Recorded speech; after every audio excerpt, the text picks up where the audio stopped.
امام جب غیر المغضوب علیہم ولا الضالین کہے تو آمین بولنا کیسا ہے؟ زور سے کہ دھیرے؟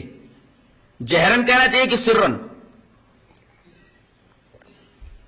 اس سلسلے میں پہلی روایت امام بخاری بھی لائے ہیں اور اس کو امام مسلم بھی لائے. روایت اس طرح وعن ابی ہریرہ رضی اللہ تعالی عنہ ان رسول اللہ صلی اللہ علیہ وسلم قال اذا امن الامام فامنوا فانه من وافق تامينه تامين الملائكه غفر له ما تقدم من ذنبه. وقال ابن شهاب كان رسول الله صلی اللہ علیہ وسلم يقول آمین رواه البخاری فی کتاب الصلاۃ.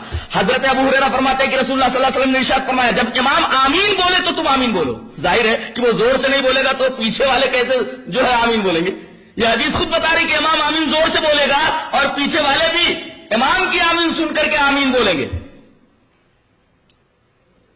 یہاں صاف ہے اذا امن الامام، جب امام آمین بولے گا تو پیچھے والے آمین بولیں گے، جس سے پتہ یہ چلا کہ امام جہرن آمین کہے گا. لیکن ایک قوم ہے کہ اگر کوئی آمین زور سے بول دے تو لڑنے مرنے پر آمادہ ہو جاتے ہیں. بعض جگہ پر تو آمین زور سے کہنے والوں کی کافی تذلیل کی گئی، اور تذلیل ہی نہیں بلکہ بری طریقے سے پٹائی بھی کی گئی، اور زور سے آمین بولنے والوں سے مسجد بھی صاف کرا لی گئی. یعنی زور سے آمین بولنا مسجد کو ناپاک کرنے کے مرادف ہے. اللہ اکبر. سنت سے اس قدر حسد، سنت سے اس قدر جلن، سنت سے اس قدر نفرت، سنت سے اس قدر بیزاری. حدیث صحیح موجود ہے مسلم کی بھی بخاری کی بھی کہ امام آمین زور سے بولتا ہے تو اس کی جہرن آمین سن کر کے پیچھے جہرن آمین ہی کہیں گے.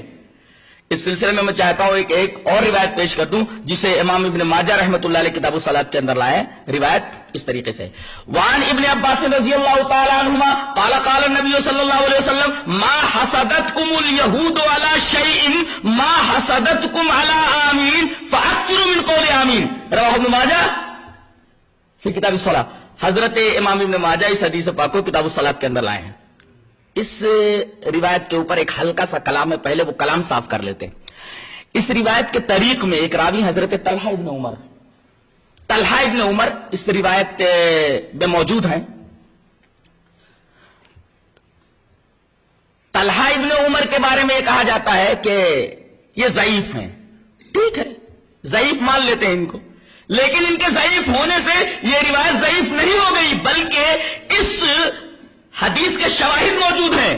یہ شواہد کن سے ہیں؟ حضرت انس سے ہیں، حضرت ابو ہریرہ سے ہیں، اور اسی طریقے سے حضرت عائشہ رضی اللہ تعالیٰ عنہ سے ہیں. جب اس حدیث کے شواہد موجود ہے تو شواہد کی بنا پر یہ حدیث اگر ضعیف بھی ہو طلحہ ابن عمر کی وجہ سے تب بھی قابل استدلال ہے، یہ حدیث صحیح ہے.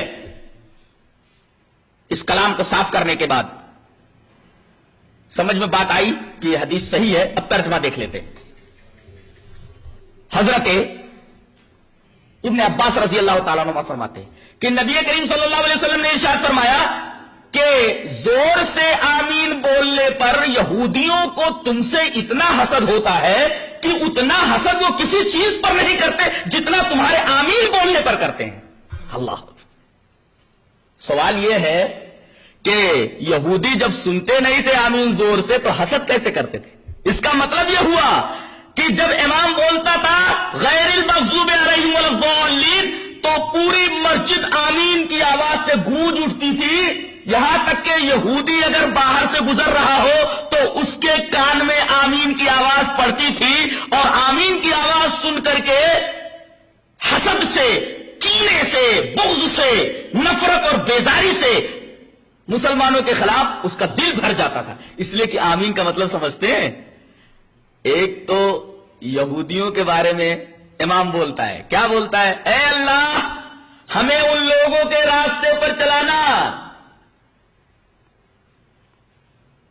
جن لوگوں کے اوپر تو نے انعام کیا، اور ان لوگوں کے راستے پر نہ چلانا جو مغضوب علیہم ہیں. مغضوب علیہم سے مراد یہودی سمجھتے تھے ہمارے بارے میں، ولا الضالین، اور نہ تو ان لوگوں کے راستے پر چلانا جو گمراہ ہو گئے. گمراہ سے مراد نصارہ سمجھتے تھے کہ ہم کو گمراہ کہا گیا ہے، اور اس پر پیچھے لوگ کیا بولتے تھے؟ آمین، اے اللہ اس بات کو قبول فرما لے. یعنی ہمیں یہودیوں کا راستہ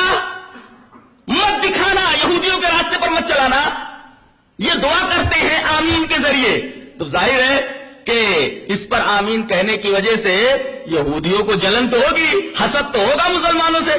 اسی وجہ سے نبی کریم صلی اللہ علیہ وسلم نے فرمایا کہ یہ حسد کرتے رہیں، فَأَكْثِرُوا مِنْ قَوْلِ آمین، بہت زیادہ آمین بولا کرو. یہ حدیث دو باتیں بتاتی ہے. پہلی بات تو یہ کہ زور سے آمین کہنے پر حسد کرنے والے یہودی ہیں، اور آج بھی جو زور سے آمین بولنے پر حسد کرتے ہیں اور جلن رکھتے ہیں اور طرح طرح کے القابات سے اہل حدیثوں کو نوازتے ہیں، در حقیقت ان کے اندر خوئے یہودیت موجود ہے، صفت یہودیت موجود ہے. اس حدیث کی روشنی میں جو آمین سے جلے، زور سے آمین کہنے پر کوئی ایکشن لے، در حقیقت اس کے اندر صفت یہودیت موجود ہے. یہ حدیث صاف طور پر بتا رہی ہے، میں نہیں کہہ رہا، یہ حدیث بتا رہی ہے. اور دوسری بات یہ معلوم ہوئی کہ زور سے آمین بولا کرو، زور سے آمین بولو، نبی کریم صلی اللہ علیہ وسلم کا حکم ہے. کثرت سے آمین بولو، یہ نبی کریم صلی اللہ علیہ وسلم کا حکم ہے. یہ جلتے ہیں تو جلتے رہیں.